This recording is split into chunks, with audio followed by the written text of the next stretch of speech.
Sejam bem-vindos a mais um podcast do Automóvel Clube Portugal. Sou Mário Vasconcelos e hoje temos como convidado Alexandre Cortês, baixista e membro fundador dos Rádio Macau. Alexandre, muito obrigado por ter aceitado o nosso convite. Muito obrigado, eu é que agradeço a oportunidade. Vamos fazer uma viagem pela Lisboa dos anos 80 através da música. E os anos 80 também proporcionaram grande diversidade e grande criatividade à música nacional. Exploraram-se novas sonoridades, novos estilos. Sim. Foi assim, sentiu isso? Sim, eu diria que este novo fogo de música portuguesa que surge nos anos 80 começa no final dos anos 70. Até então proliferavam, eu diria, os grupos de um rock mais psicadélico, mais progressivo, portanto, influenciado por aquelas bandas dos anos 70. Estou-me a lembrar, por exemplo, dos Tantra, entre outros grupos que marcaram a cena musical portuguesa. Mas é realmente com o aparecimento de grupos como os Chutes e Pontapés, os antes disso ainda os Faíscas, alguns grupos que já um bocado influenciados pelo movimento punk dos Sex Pistols, etc., que trazem, digamos, uma lefada de ar fresco para a cena musical portuguesa. Isto, obviamente, foi acompanhado por um grande movimento internacional que surge com o punk, em primeiro lugar, e depois numa fase posterior, mas ainda no início dos anos 80, aparecem aqueles grupos que depois se designaram pelo movimento New Wave, e isso obviamente trouxe grandes alterações. Nós também temos que pensar que o 25 de Abril ainda estava muito presente, tinha acabado a ditadura na década há 5, 6 anos, portanto, quando Há começa meia dúzia de anos. meia dúzia de anos, hoje parece que tudo muito longínquo, mas é interessante pensarmos nessa perspectiva. E obviamente os grupos começaram a querer afirmar-se, em primeiro lugar, cantando em português e depois, digamos, dar eco ou fazer eco daquilo que se estava a produzir lá fora, em termos de grupos da New Wave. Falo, sabes, por exemplo, os Talking Heads, se foram os Talking Heads, o primeiro álbum sai em 77, portanto tudo isso acabou por abrir caminho para novos estilos, uma música muito mais acessível.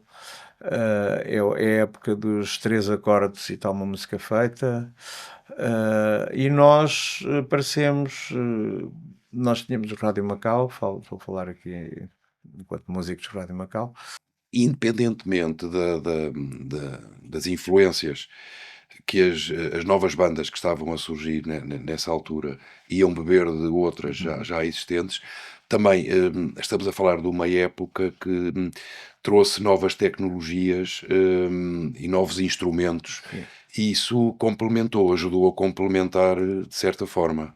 Sim, embora no início dos anos 80 nós tínhamos muita dificuldade em adquirir material e os instrumentos eram muito caros,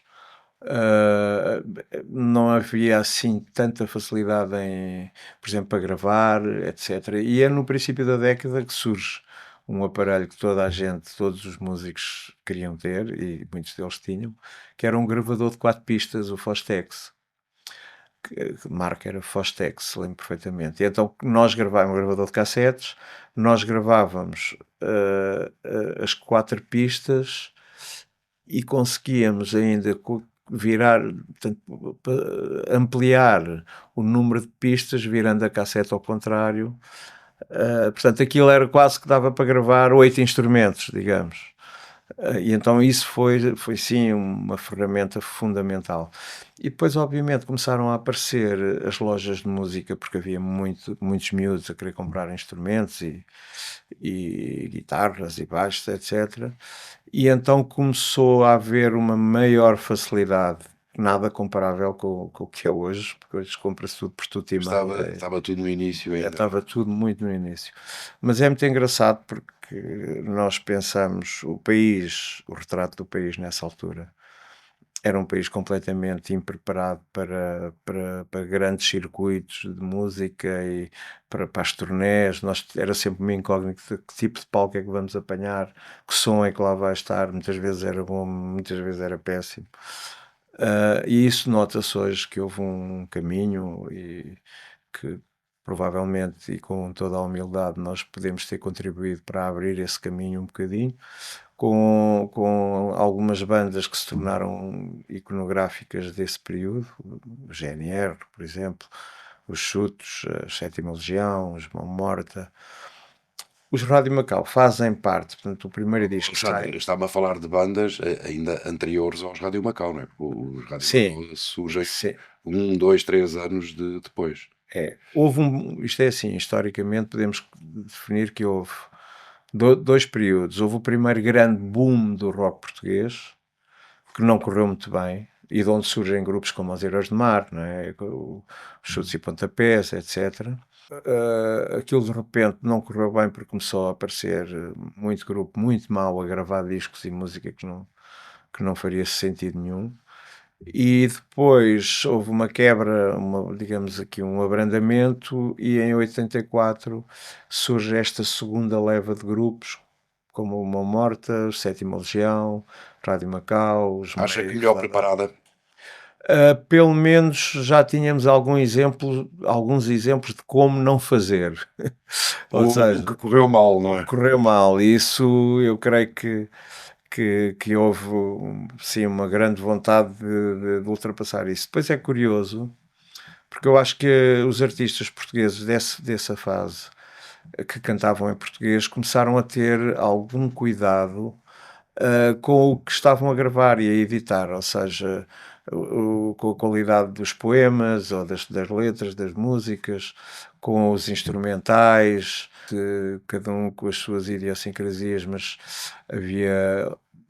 Não, eu não diria, não era uma grande influência, mas notava-se que um grupo era mais parecido, sei lá, os Chutes e Pontapés eram mais parecidos com os Clash, os Sétima Legião eram mais parecidos com os Joy Division, os Rádio Macau quiseram descolar a muitos grupos, mas na realidade eu hoje ouço os discos e nós tínhamos uma coisa que os discos variavam muito, eram muito diferentes de um disco para o outro.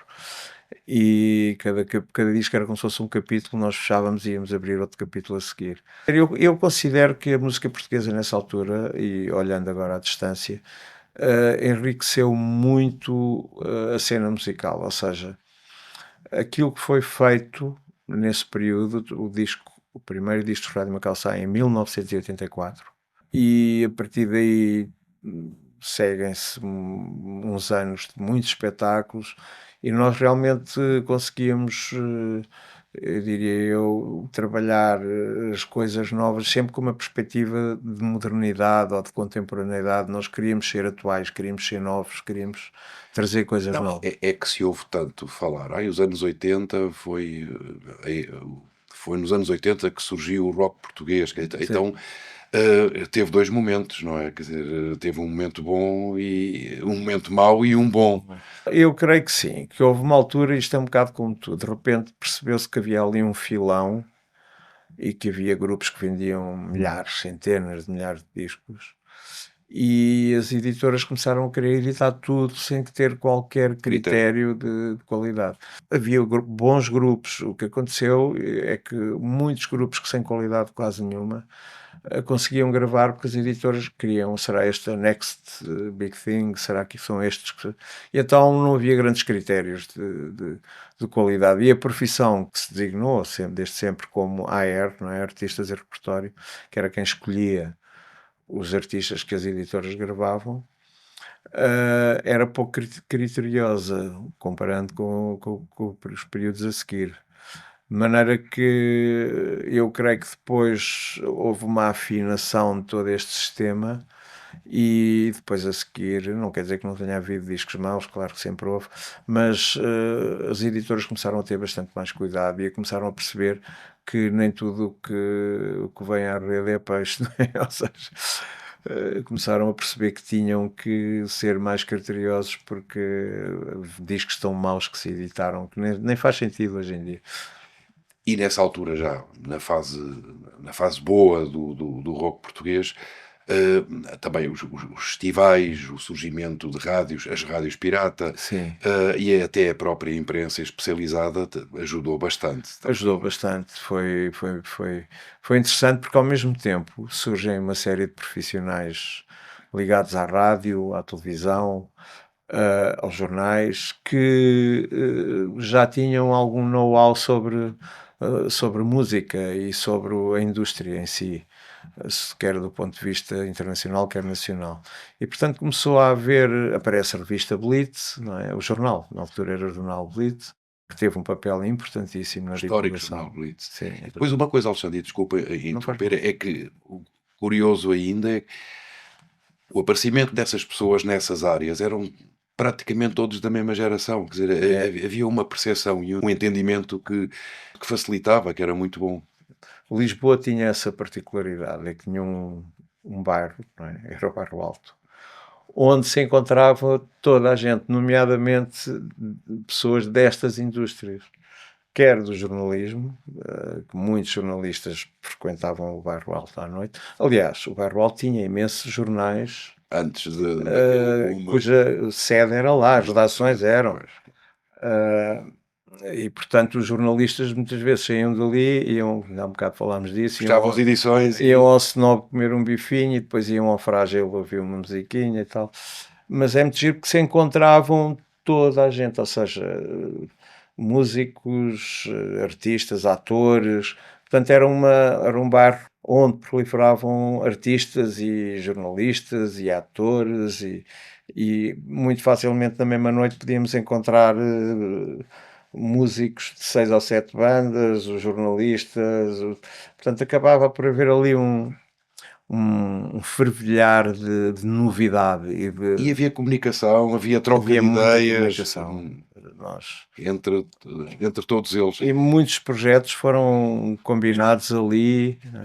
Estamos a esquecer de um espaço que foi crucial para tudo isto, que apanha ao princípio dos anos 80, talvez de 85, 86, já não lembro quando é que fechou, que era o Rock Rendezvous, É isso que, que era uma incubadora. Houve muitos grupos que se formaram para irem tocar Alexandre, é exatamente por aí que eu quero ir. O Rock Rendezvous surgiu em 1980, portanto, mesmo em início da década de 80, e de facto foi um espaço que impulsionou bastante a música nacional. sim. A propósito, chegou a ir ao primeiro concerto que aconteceu no Rock Rendezvous Não, do Rui Veloso? Não. não, primeiro não fui, mas fui logo a seguir. Aliás, os Rádio Macau tocam no Rock Rendezvous, creio eu, pela primeira vez, se não estou em erro, em 1983. Mas nós já éramos clientes, nós músicos, íamos lá muitas vezes ver coisas novas e ver, também sondar o que é que se está a passar aqui. E realmente era um espaço fantástico, além do ambiente que era sempre engraçado e sui generis. Para além disso, passava boa música. Os Acha que DJs além de ser uma sala de concertos, era um laboratório também, o Rock eu acho Rendezvous? que sim, eu diria que aquilo era uma espécie de incubadora, porque havia muitos artistas que, lá está a tal questão, o Rock Rendezvous foi durante a sua existência, creio, toda a sua existência, foi um espaço onde também de encontro e de combinar coisas e de aparecerem alguns grupos que, por exemplo, que vinham do Porto, assim da mesma forma que nós íamos ao Porto tocar e depois íamos sempre, acabávamos lá no Twins ou no Swing, já não me lembro bem qual era o nome, que era um bar onde estavam lá sempre GNR e às vezes via-se o Rui Veloso, ou haviam outros artistas, os Ban, eles a mesma coisa, vinham a Lisboa e quando vinham para o Bairro Alto encontrávamos todos ali, ou iam ao Rock Rendezvous e muitas vezes a gente lembro de uma vez os Rádio Macau nessa altura estavam numa fase em que estavam a viver, nós conseguimos fomos todos viver para uma casa onde tínhamos o nosso estúdio e foi um período muito engraçado das nossas vidas. E uma vez encontramos os Ban e os Ban foram lá dormir a nossa casa e depois combinámos, temos que fazer qualquer coisa, depois acabámos por não fazer nada registado, que ficasse registado. Mas havia esta cumplicidade e este movimento todo em torno do Bairro Alto e do Rock Rendezvous, que eu diria que seriam os polos mais importantes para a música portuguesa da Para a altura. música portuguesa. E ainda falando do Rock Rendezvous, em 1984, portanto, 4 anos depois enfim, da sua inauguração, Então, surgiu também uma coisa muito interessante, que era o concurso de de música, música moderna, que apoiava muito as bandas que sim. queriam começar a afirmar-se, não é? Esse concurso teve um papel importantíssimo, depois continuou, até mesmo já fora do Rock Rendezvous. Como é que era a admissão, Alexandre? Uma das condições era nunca terem antes gravado, não é? Essas E eu bandas que penso que concorriam. sim. Eu não sei se foram os Pop Del Arte uns dos primeiros a ganhar, mas, acho que muitos grupos que hoje são importantes passaram por lá, pelo concurso de música moderna, então, nomeadamente os Mão Morta. Depois o João Peste, que era o vocalista dos Pop Del Arte, criou uma editora chamada Ama Romanta, que foi o embrião, foi o nosso 4AD, a editora inglesa, foi a congénere em Portugal, era a Ama Romanta, que depois também deu a conhecer muitos projetos novos e bastante interessantes. Portanto, já havia produção independente, já havia circuitos onde os grupos que, digamos, mais fora da caixa podiam apresentar os seus espetáculos e muitas vezes eram mesmo fora da caixa, que eu via algum. Mas acabou por estabilizar, e eu estou convencida, a cena em Portugal, não é? Acabou por ter uma vida, uma indústria com força e com coisas a acontecer. E eu, na altura, eu lembro de achar isto, mas é sempre um bocado, se calhar alguma incorreção da minha parte, mas eu lembro-me de achar que a música portuguesa estava uns passos à frente da música espanhola, da música moderna, contemporânea, rock, não é? Porque achava que nós tínhamos mais, éramos mais inovadores e, e os grupos espanhóis eram sempre grandes cópias de outras coisas e eu achava que a cena em Portugal tinha muito por onde evoluir e teve e acabou por se demonstrar que realmente era uma indústria que veio para ficar, não é? Ok. Sem qualquer dúvida. E agora centrando um bocadinho nos Rádio Macau, como é que se conheceram e de onde é que vieram? Nós morávamos todos no Algueirão em Martins. Numa altura, eu fui morar para o Algueirão, só para termos também uma noção do ponto de vista urbano, como é que aquilo era. Quando eu fui para lá morar, a minha mãe foi colocada numa escola lá, e eu fui para lá morar com 7 anos e aquilo tinha 4.500 habitantes. Quando saí de lá, portanto em talvez 86, 87, por aí, que eu vim, depois voltei a viver em Lisboa. Quando saí de lá já tinha 100.000, ou assim, 70.000. E Impressionante. hoje tem 180.000, é assim uma coisa, está quase nos 200.000. Aquela freguesia, que é a maior freguesia da Europa. Portanto, aquilo cresceu, foi uma loucura. E eram todos de lá, na Éramos de altura. lá, éramos todos de lá. E eu fui colega do liceu, do Flac, que era o guitarrista, era e é. E depois nós frequentávamos um café que era o Galo Dourado, era um nome engraçado. Frequentávamos um café onde a Xana também Ia. passava lá e nos conhecemos por aí. Eu conheci o Flaco com 12 anos, a Xana é mais nova do que nós, 4 anos, mas só para vermos como as coisas eram tão diferentes na época. Quando nós gravámos o primeiro álbum, foi em 1900, entramos em estúdio em 83, a Xana tinha 17 anos e, e nós Pois é, tínhamos 22. por aí, exatamente, ela foi A Xana fez 18 anos em estúdio quando estávamos a gravar, portanto, quando saiu o primeiro álbum, em quando 84. saiu, exatamente, portanto, Exatamente. éramos uns miúdos, éramos muito novos, ela principalmente, era uma miúda, não é? Portanto, mas frequentávamos o mesmo café e começámos nós tocávamos com os instrumentos que tínhamos na altura, e tudo muito rudimentar, mas lembro-me que nós, como gostávamos muito, e talvez tenha sido isso a grande a sorte que nós tivemos.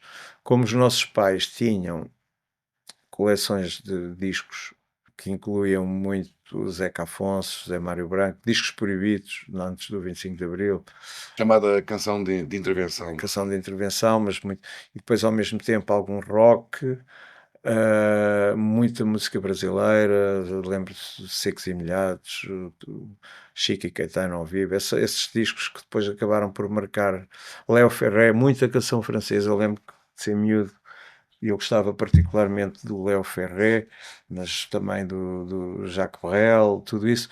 Ou seja, houve aqui uma mistura musical naquele período em que nós estamos no início de uma aprendizagem musical que foi muito importante para aquilo que depois os Rádio Macau acabaram por se tornar. Porque nós queríamos mesmo gravar em português e cantar em português, e tivemos a sorte de, no nosso grupo de amigos, haver um letrista muito bom, que era o Pedro Malaquias. Eles, aliás, eram dois amigos, era o Pedro Malaquias e o Vitinha. Pedro Malaquias depois veio a ser jornalista da TSF e agora está reformado, mas que foi uma pessoa muito importante, porque ele não só, mesmo aquilo que nós líamos, ele era mais velho do que nós, então teve uma grande influência de pôr-nos a ler o Rimbaud, o Boris Vian, esse género então Autores estavam muito na moda nos anos sim, 80. era, Mas, Alexandre, está-me a falar de tantas influências, e até literárias, mas quando os Rádio Macau surgiram e começaram a marcar a cena da música nacional, diziam que vocês, que os Rádio Macau tinham chegado com a força do punk e do hard rock, mas com grande sensibilidade pop. sim, porque no Foi fundo essa a receita de sucesso da banda? é engraçado, porque nós outro dia recuperámos algumas das cassetes que gravámos na época, e a quantidade de músicas que tínhamos diferentes daquelas que depois foram gravadas em disco, e quantidade de estilos diferentes. Eu acho que o que acabou por moldar os Rádio Macau foi também muito o público, porque nós tínhamos essa sensibilidade de perceber: esta música funciona muito bem, esta não funciona assim tão bem, e naturalmente houve uma seleção de repertório. Nós tínhamos uma coisa, que nós éramos muito curiosos e tínhamos muitas vezes, apesar de na altura sermos todos autodidatas, depois mais tarde é que eu ainda fui para o Hot Club e o Flaco também estudou na academia, etc. Mas sempre numa perspectiva muito autodidata. E nós, na altura, acreditávamos que as boas influências podiam vir de diversos quadrantes, ou seja, não estávamos muito pegados. O nosso objetivo, vamos ser os novos Clash, ou vamos ser isso, não existia. Era ali uma mistura de influências, onde predominava muito alguma música portuguesa dos anos 70, não é? Do Zeca Afonso, isso que eu falei, do José Mário Branco. Eu lembro-me, o disco À Margem, de certa maneira, era um disco que eu ouvia repetido e continuamente, até ouvir, até quase saber tudo de cor. Eram fases em que nós, depois, como éramos miúdos e amigos do dia a dia, estávamos sempre a discutir estas coisas: eu gosto disto, eu não gosto daquilo, tal, não sei. Pois o que saía disto era, acredito eu, e agora pensando nisso à distância, era um lado também ao mesmo tempo genuíno, que nós não queríamos imitar ninguém, queríamos ser nós próprios, e às vezes até se dizia na brincadeira: epá, isso já está a aparecer muito, não sei o quê, o melhor é irmos, Distanciarmos um bocadinho. vamos fazer outra E coisa. sempre se deram bem, entre Sempre. todos. Então, aliás, como eu disse há um bocado, nós vivemos juntos, pai, 2 anos e meio ou 3, e tínhamos o estúdio dentro de casa. Aliás, eu costumo dizer uma coisa, porque o Algueirão Mãe Martins, e falando agora de uma situação mais crítica que acontece parece na década de 80, que era a questão da droga e da heroína, que matou muita gente ali, principalmente nestes subúrbios. Aquilo eram ilhas, aqui estes subúrbios eram ilhas, aquilo bastava entrar lá um tipo com um bocado de heroína e de repente, passado uns meses, estava uma data de gente já contaminada com isso. E nós acabámos por, como éramos tão obcecados com a música, acabámos por não cair nessa teia, ou seja, íamos ao café, beber o café e depois a seguir íamos para o estúdio e trabalhávamos, eu diria, 8 horas por dia em música, ou mais. Às vezes tínhamos pela noite fora, sempre. E isso fez com que nós nos afastássemos um bocadinho desse meandro mais complicado, que depois veio tornar-se um problema grave na sociedade portuguesa, felizmente que já está bastante mais controlado, mas que acabou com muitos amigos e muitas do nosso grupo de amigos foram umas dezenas que morreram por Mas, causa disso. mas enquanto banda, tiveram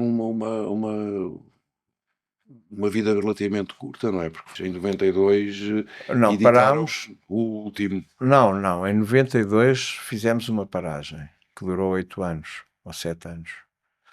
Foi E com a marca amarela. Não foi. é? Mas isso teve a ver porque realmente nós estávamos com um cansaço. Estas coisas são tramadas porque o país é pequeno. Apesar de nós até tocarmos bastante, com alguma regularidade, íamos tocar a Espanha. Fizemos até uma vez uma turnê de 12 espetáculos em Espanha. Mas acabamos por. Esta coisa da volta a Portugal cansou-nos um bocado. E nós não deixámos de ser amigos. Isso foi um outro fator importante. Entretanto, nós tínhamos vindo viver para Lisboa e também começámos a conhecer outros músicos e às tantas decidimos mesmo, vamos fazer aqui um interregnozinho. Vamos parar um bocado. Sem grandes planos para o futuro, vamos fazer isto. E realmente, pronto, depois a Xana gravou um disco a solo, o Flaco também. Eu gravei um outro projeto chamado Word Song, que ainda lançámos 2 discos, mas continuámos sempre a frequentar os mesmos espaços, a dar-nos com uma grande proximidade entre nós. E depois, entretanto, em 2002, já não me lembro, sai um novo disco. Aliás, nós depois dessa interregno gravámos mais 3 discos. Em 99. Em 99, E depois em 2003. 2013 e depois em 2008, que é o Ainda último. mais. Sim. Em 99 foi um álbum que se chama Onde o Tempo Faz a Curva, onde nós entramos pelos territórios da música eletrónica, andámos a explorar um bocado esse lado. Mas que foi um disco, na minha ótica, interessante e engraçado. Depois gravámos um outro disco chamado Acordar, que teve a particularidade de convidarmos um percussionista norueguês, que era o Helga Norbakken, que tinha trabalhado com a Maria João e com o Mário Ladinha, se não estou em erro. E ele tinha uma coisa incrível como músico, que era tudo o que ele tocava tinha sido construído por ele. Ele era percussionista e baterista e as peças da bateria não eram nada normais, ou seja, eram jantes de automóvel, malas antigas de cabedal. Ele conseguia, a partir de peças de quinquilharia, criar uma sonoridade, parecia uma bateria, mas muito, muito original. Foi um período muito interessante também trabalhar com ele. E depois saiu o último álbum em que decidimos voltar às canções no seu ponto, no seu estado mais convencional, digamos. E fizemos um álbum que eu continuo hoje a achar que é um dos melhores discos da nossa carreira e que também ao mesmo tempo depois acabou por marcar o fim deste processo. Nós cansávamos-nos muito. Eu lembro-me que diziam assim, epá, olha, então para a semana temos 3 concertos. E eu disse assim, e a primeira coisa, onde é que é? E depois um gajo pensava, um é em Vila Real de Santo António, outro é em Bragança e outro é no Funchal. E uma pessoa começava a pensar, meu Deus, como é que... Ou seja, em vez de ter prazer e gozo, já era uma seca fazer uma viagem, porque depois também estávamos em circuitos que não era bem aquilo que nós queríamos, ou seja, nós fazíamos muitas festas populares e tradicionais, porque tivemos alguns êxitos que a isso obrigavam, e também era um mercado que funcionava e pagava bem.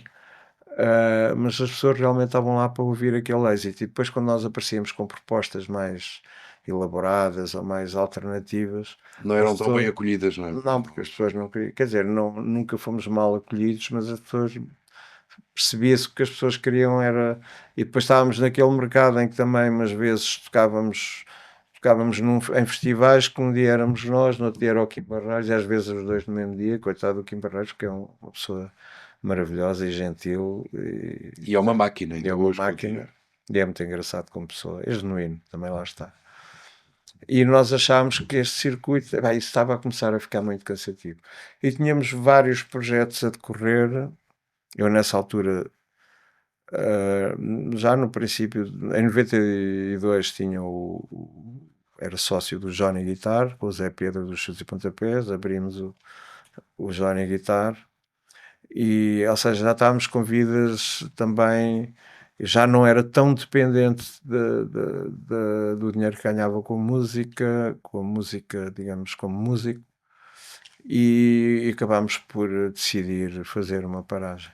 Curiosamente, no dia 5 de Abril, foi o 60º aniversário da Xana, juntámos-nos e fizemos um concerto para umas 200 pessoas ali no Parque da Bela Vista, lá num restaurante, num sítio que tinha todas as condições, e foi muito divertido. Tocámos um concerto inteiro com os êxitos dos Rádio Macau desse período.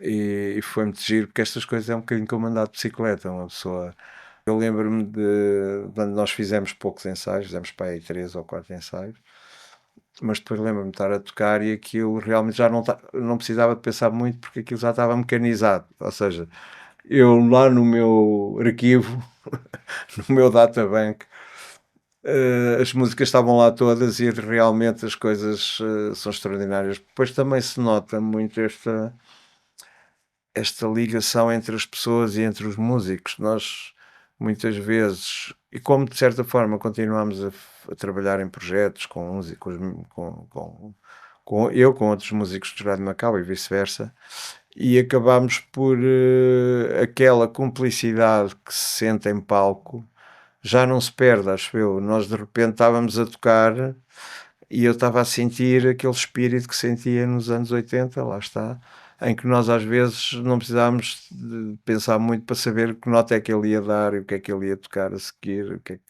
Ou seja, essa cumplicidade, essa capacidade de entendimento entre músicos, às vezes não tem a ver com o facto do músico ser muito bom ou ser um virtuoso, pode não ser tão bom e conseguir ter essa ligação, de ter muito mais bons resultados do que aparentemente poderia ter.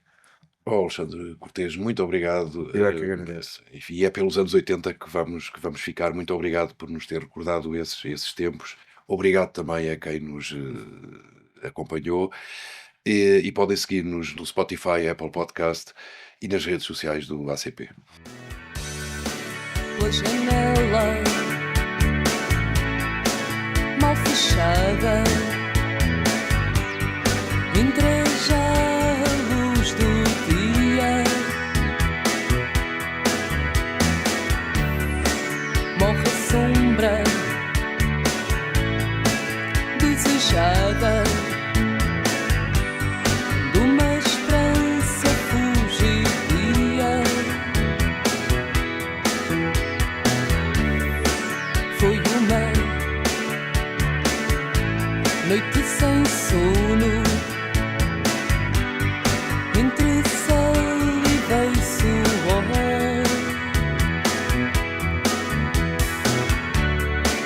Com um travo de abandono e gosto a outro sabor. Desejo